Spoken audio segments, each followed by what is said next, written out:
RFID jewelry tag.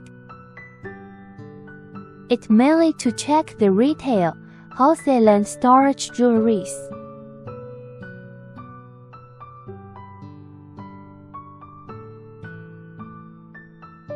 Hang on the ring.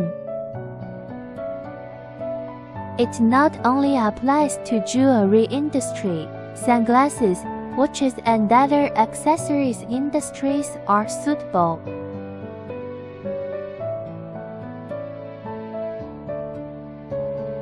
Raw package.